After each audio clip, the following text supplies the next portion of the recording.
All right, so one of the most important things in this business is keeping your head in the game. And over the years, I've come up with different ways to do that. And one of the things that really took my life to the next level is when I learned how to manage my mind more effectively. And I'm still working on it, still improving on it. And when I was a professional triathlete, I discovered sports psychology.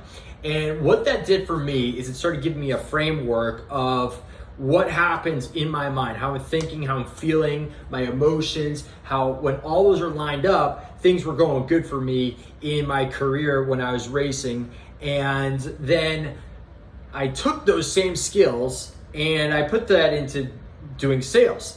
And when I started doing that, my sales results started going up as well.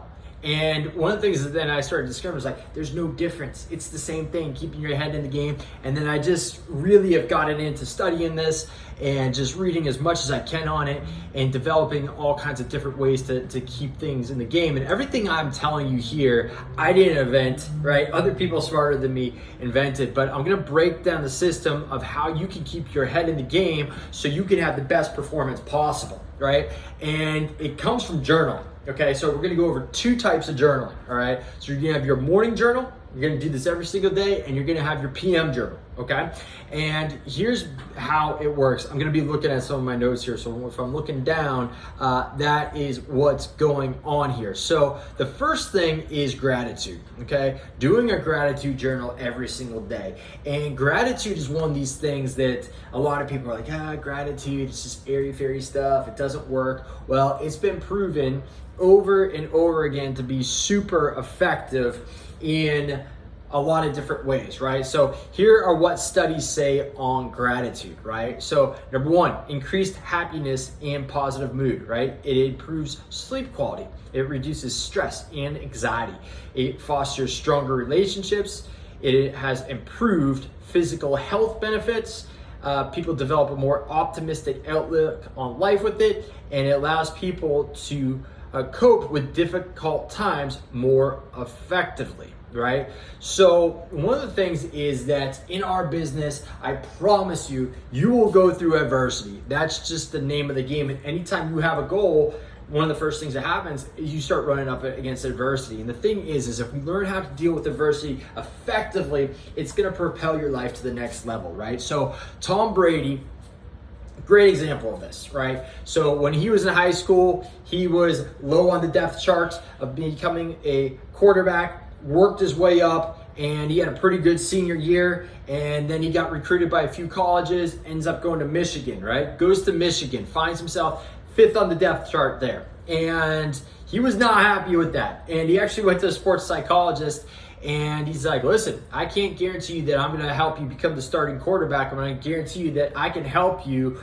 develop a winning mindset. And so he worked with Brady. Brady worked his way all the way up through from the 5th quarterback to the starter his senior year, and even then he was in competition with another guy throughout the year. He had a pretty good year and did things good that way. Goes to the NFL, thought he was going to get drafted pretty high. He did not get drafted very high, almost did not get drafted, in fact. Then he goes to the New England Patriots, gets there, he's 4th on the depth chart again. He's like, God, all right, I got to start all the way here. He goes, I'm just going to work my butt off just like I did when I was at Michigan. So he works his butt off, gets up to being the starting quarterback, and he said, listen, when I become the starter here, I'm not coming off the field. And that's what happened. Drew Bledsoe goes down his second year, early in the season, took over, became the man. But here's the thing.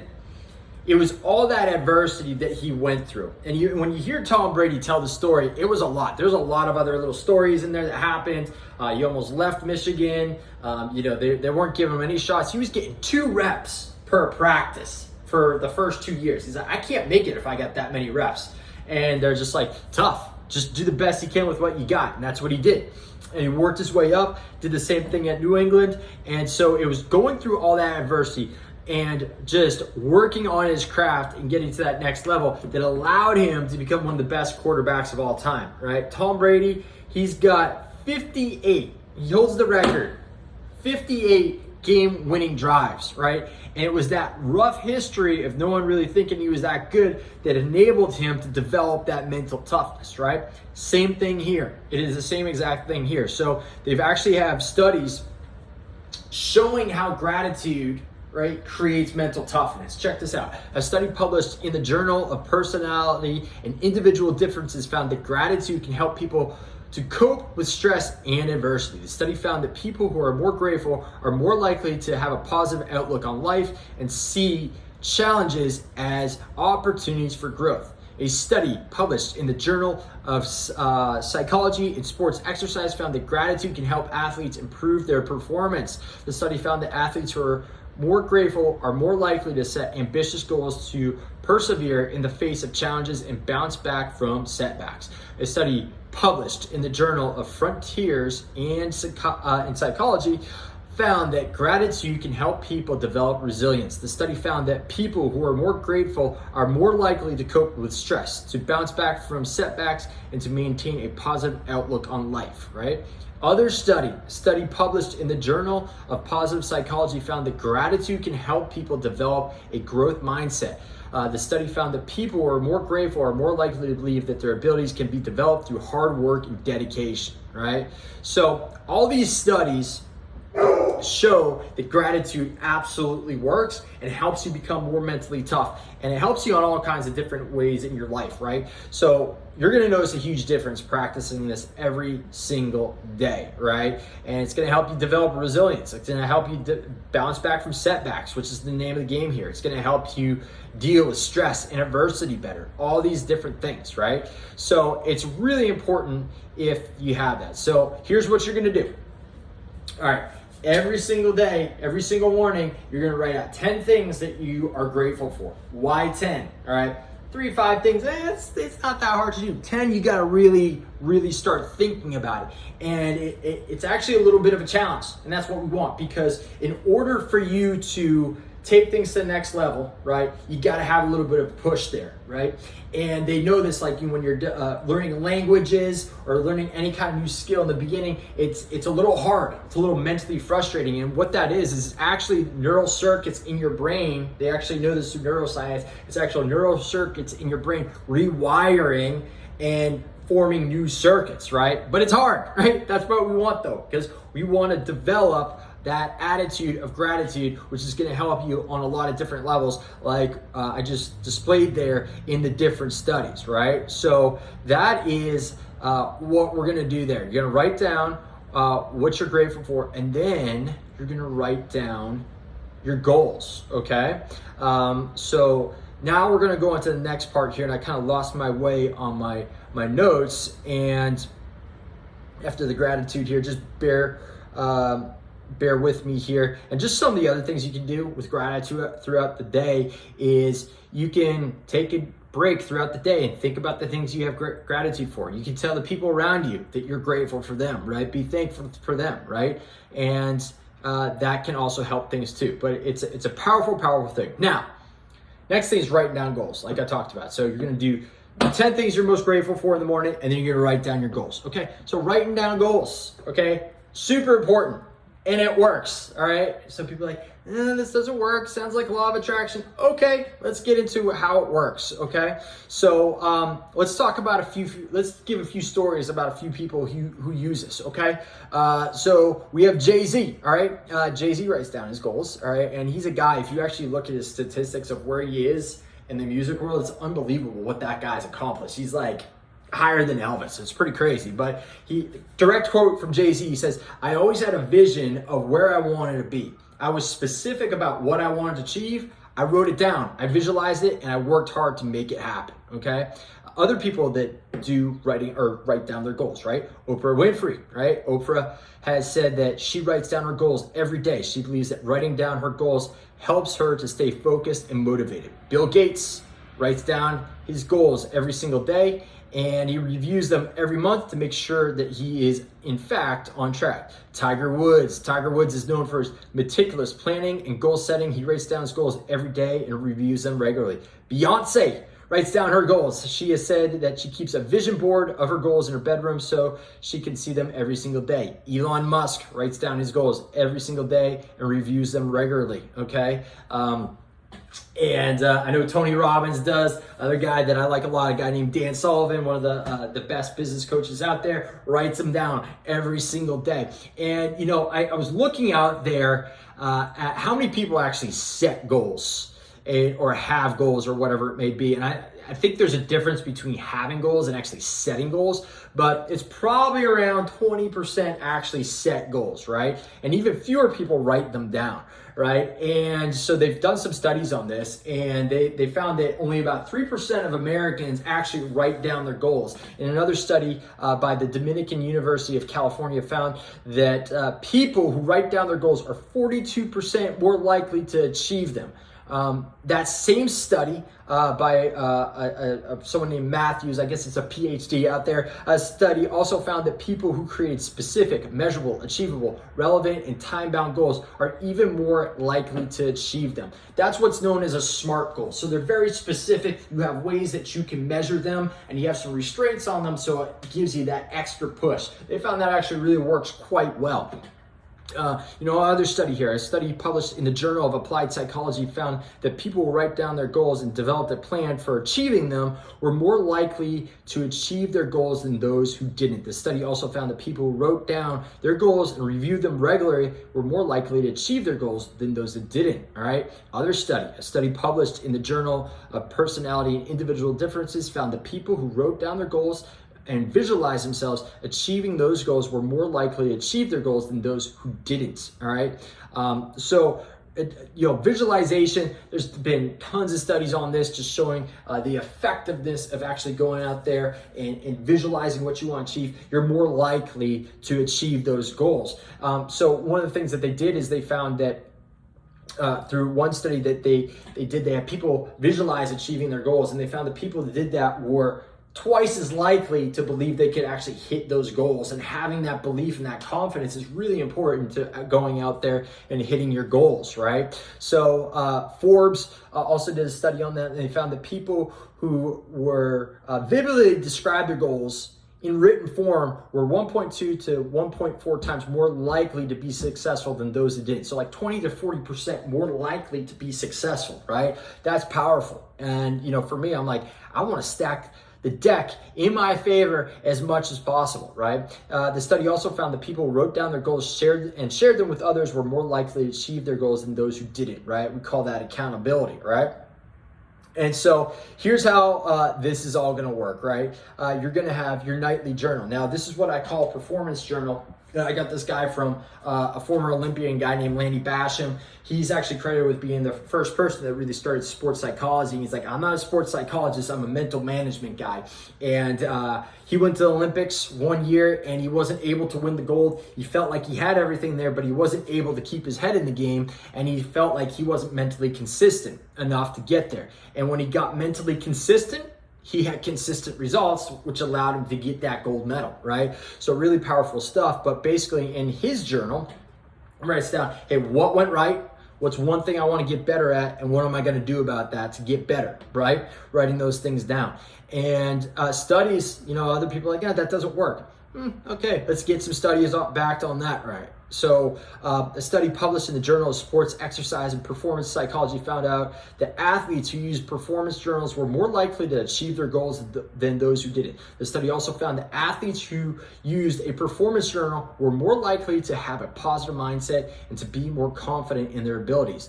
A study published in the Journal of Applied Psychology found that athletes who used performance journals were more likely to develop mental skills such as focus, motivation, and resilience. The study also found that athletes who use a performance journal were more likely to bounce back from setbacks and to perform at their best under pressure. A study published in the Journal of Exercise and Sports Exercise, a study in Psychology and Sports Exercise Journal here found that athletes who use performance journals were more likely to improve their performance over time. The study found that athletes who used a performance journal were able to identify their weaknesses and work on improving them.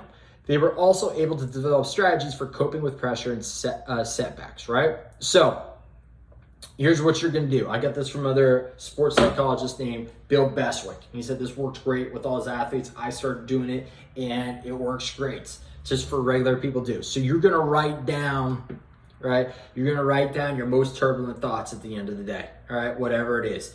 I can't close deals. I don't have enough appointments, whatever it is. And it can be your personal life too, whatever it is, you got to write those things down. All right. And what's going to happen is you're going to write these things down. And on the other side of that page, right, you're going to write down what you're going to do about it.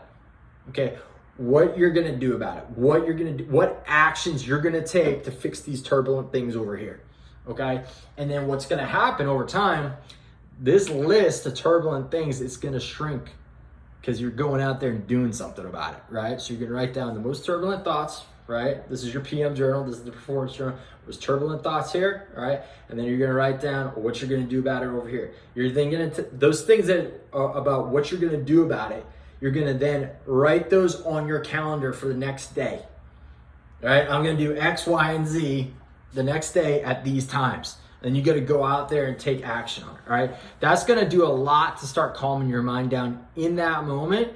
But then when you start taking action on those things, then you're in control, right? And then what happens is that's going to immediately just get rid of any kind of worries, anxiety that you got going on, right? And then you're going to start seeing progress. And here's the thing, progress equals motivation. Right? That's the thing, right? Progress equals motivation. When you start to see those improvements, you're going to keep going at it. You're going to keep working at it, right? Works really effectively, okay? So you're going to do that. And then you're going to write down what went right?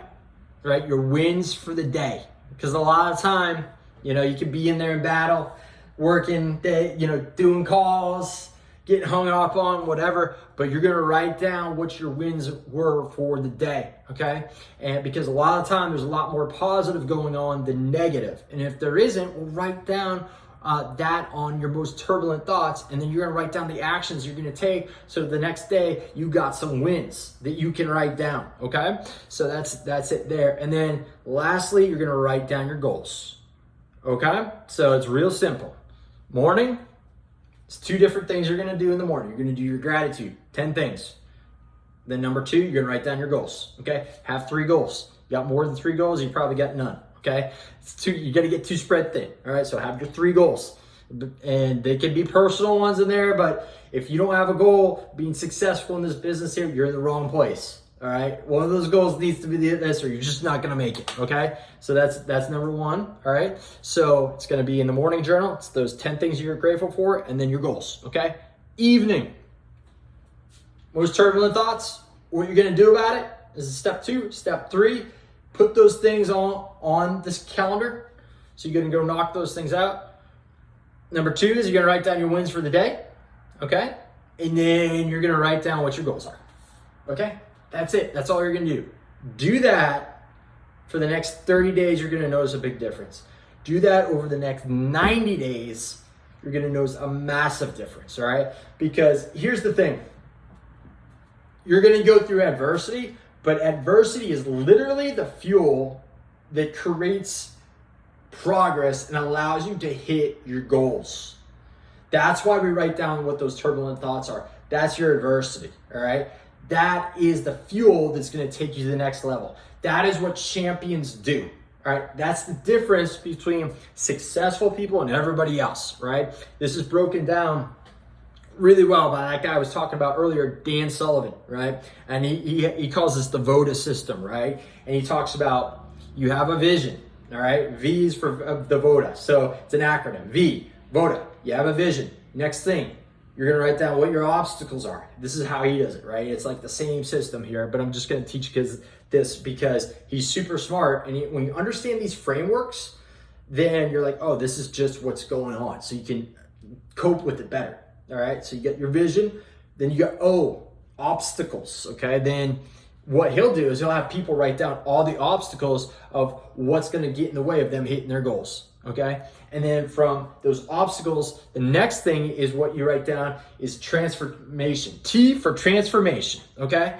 And what that is what you're going to do to overcome those goals. Right. So you're going to transform into a different person to do that. And then A in the VODA system is for action. That's where the rubber hits the road, right? Because it's all good to write these things down and have that positive mindset, but you got to take action every single day. right? That's another thing that sets the winners from everybody else, right? The difference between a professional and an amateur is a professional shows up every single day and puts in the action even when they don't want to. An amateur is going to just go blow with the wind. I got a headache. I don't feel like doing it today. I'd rather go outside and do whatever. Professionals show up and they do it even when they don't want to, okay? So listen, this journal, I promise you, I'm doing this journal, the AM PM journal, might sound basic, it'll change your life, all right? Whether you stay here or not, if you continue to do this, it'll change your life. I guarantee it. And if that's all you get out of here, I'm happy with that. So that's it. I'll talk to you guys on the next one. Bye-bye.